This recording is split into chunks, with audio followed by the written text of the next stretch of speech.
এদেশের মানুষ তাদের রক্ত দিয়ে তাদের সর্বোচ্চ বাজি রেখে এই ফ্যাসিস্টকে পালাতে বাধ্য করেছে। যারা সরকারে আছেন, আমি বিভিন্ন পর্যায়ে প্রধান উপদেষ্টা থেকে শুরু করে আমার সৌভাগ্য সকলের সাথে আমার ইন্টারাকশনের সুযোগ হয়েছে, আমি বলেছি এবং ওনারাও কিন্তু আপনাদেরও সৌভাগ্য যে বাংলাদেশের একজন নোবেল লরিয়েটকে আপনারা সরকার প্রধান হিসেবে এই দেশে পেয়েছেন, প্রফেসর মোহাম্মদ ইউনূস, যার নামের সঙ্গে সঙ্গে তার নামের সাথে আমরাও আলোকিত হই। আমরা যখন বাইরে বিভিন্ন জায়গায় যাই তখন তাকে যখন আমরা বলি যে প্রফেসর ইউনূস বাংলাদেশের সরকারের দায়িত্ব নিয়েছেন, তো সবাই অন্য বিদেশি বন্ধুরাও তারা স্বস্তি প্রকাশ করেন। তো এটা একটা স্বস্তির জায়গা যে তাকে সরকার প্রধানের দায়িত্ব তিনি নিয়েছেন এবং এই বাংলাদেশের যে একটা পরিবর্তনের সূচনা হয়েছে। কিন্তু এই পরিবর্তনের মধ্যে কিছু কিছু খাপছাড় আপনারা অনেকেই বলেছেন। আমি এই এক সপ্তাহ থেকে আমার যেটা বুঝলো যে অনেক ছন্দপতন আছে। যেরকম মানুষের আকাঙ্ক্ষা, যদিও মানুষের আকাঙ্ক্ষা অনেক বিস্তর, একটা হাই অ্যাম্বিশন বলতে যা বোঝায়, পাহাড় সমতুল্য মানুষ আকাঙ্ক্ষা করে ধারণ করে আছে, কারণ 15 বছর তারা তাদের আকাঙ্ক্ষার বাস্তবায়ন হয়নি। কিন্তু মিনিমাম যাতে সবকিছুই যাতে মিনিমামটা অন্তত যাতে অ্যাড্রেস করা হয় সেটি আমরা সবাইকে বলেছি। প্রেস ক্লাব হচ্ছে এটা তো একটা মানে সাংবাদিকদের স্বার্থ সংরক্ষণের একটি প্ল্যাটফর্ম, আমরা যদি বলি বিএফইউ যে বলেন, ডিইউ যে বলেন।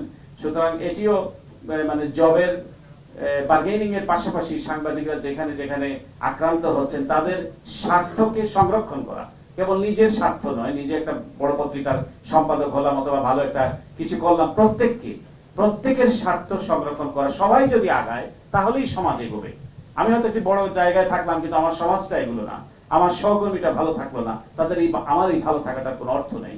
সবাইকে মিলে একটা যাদের যাদের মানে দীর্ঘদিন যাবত তাদের প্রফেশনে নাই, চাকরি নাই, সবার একটা তালিকা করে একটা যেখানে যেখানে এখনো সে যে দোসররা আছে, আমি কোনো প্রতিষ্ঠান বন্ধের পক্ষে নই, বা ওই প্রতিষ্ঠানগুলোতে যাতে প্রফেশনাল সাংবাদিকদের যাতে জায়গা হয় এবং যারা দীর্ঘকাল চাকরি বঞ্চিত তারা যাতে ন্যায্য পাওনা পায় এবং তারা যাতে ওই দায়িত্ব নিতে পারে। এই জন্য আমি মনে করি যে তালিকা করে দরকার হলে সরকারের যে উপদেষ্টা আছে, তথ্য উপদেষ্টার মাধ্যমে অথবা যে মালিকানা আছে তাদের সরাসরি একটা তালিকাগুলো করে তাদেরকে দিতে হবে এবং প্রত্যেককে এটা তাদের হক, ন্যায্য অধিকার, তারা তাদের চাকরি যাতে ফেরত পায় এবং যে সমস্ত প্রতিষ্ঠানগুলি বন্ধ আছে দীর্ঘদিন যাবত সেই প্রতিষ্ঠানগুলো যাতে দ্রুত চালু হয় এবং সেখানে যাতে কোনো আমলাতান্ত্রিক জটিলতার মধ্যে যাতে এই প্রতিষ্ঠানগুলো না পড়ে সেদিকেও খেয়াল রাখতে হবে। এখনো আমাদের পুরোপুরি মুক্ত ভাবলে চলবে না, কারণ আমাদের বিরুদ্ধে নানা ধরনের দেশি এবং বিদেশি, প্রতিবেশী এবং অভ্যন্তরীণ অনেক ধরনের ষড়যন্ত্র চলছে। তো সুতরাং এই ষড়যন্ত্রগুলোকে শুধু ষড়যন্ত্র চলছে বললে হবে না, সেটাকে অ্যাড্রেস করতে হবে যে কোথায় কোথায় প্রবলেম এবং অ্যাসার্ট করতে হবে। লিডারশিপের বৈশিষ্ট্য হচ্ছে যে সেটা হচ্ছে অ্যাসার্ট করা, আমাকে সেই লিডারশিপটা শো করা, যাতে আমার শত্রুরাও যাতে বুঝতে পারে যে না, তাকে সহজে গায়েল করা যাবে না। তো সুতরাং আমি মনে করি এইগুলো আমাদেরও আমরা যদি শুধু মনে করি যে সরকার সব কাজগুলি করবে, আমাদের প্রত্যেকেরই দায়িত্ব আছে। আর সাংবাদিক মাত্রই তো দায়িত্ব অনেক বেশি, আমাদের নিজেদেরকেও অনেক ক্ষেত্রে সামনে এগিয়ে আসতে হবে, দায়িত্ব নিতে হবে। আমি মনে করি না কোনো ভূমিকা রাখার ক্ষেত্রে, বিশেষ করে সমাজ বিনির্মাণের ক্ষেত্রে, সুস্থ স্বাভাবিক পরিবেশ তৈরি করার ক্ষেত্রে কোনো পদ পদবীর প্রয়োজন আছে বলে আমি মনে করি না। চাইলেই যদি আমার কমিটমেন্ট থাকে, ইন্টিগ্রিটি থাকে, তাহলে পরে এবং আপনি তাইলে এমনিতেই সমাজে ইনফ্লুয়েন্স করতে পারবেন। আপনারা দেখবেন যে যারা টক শোতে কথা বলেন, যারা মানে ভালো অ্যাডভাইস দেন, তারা তো এক ধরনের ইনফ্লুয়েন্স তৈরি করেন।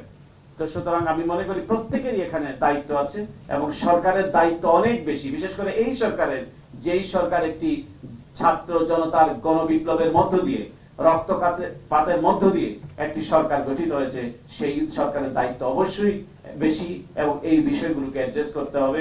এবং যারা নিহত হয়েছেন তাদের পরিবার, তারা খুবই মানে সহায়, কি বলে, সচ্ছল নয়। তাদের যাতে, কারণ তার ছেলেটি থাকলে তিনি হয়তো এই চিন্তাটি তাকে করতে হতো না, সে পুরো পরিবারেরই দায়িত্ব নিত।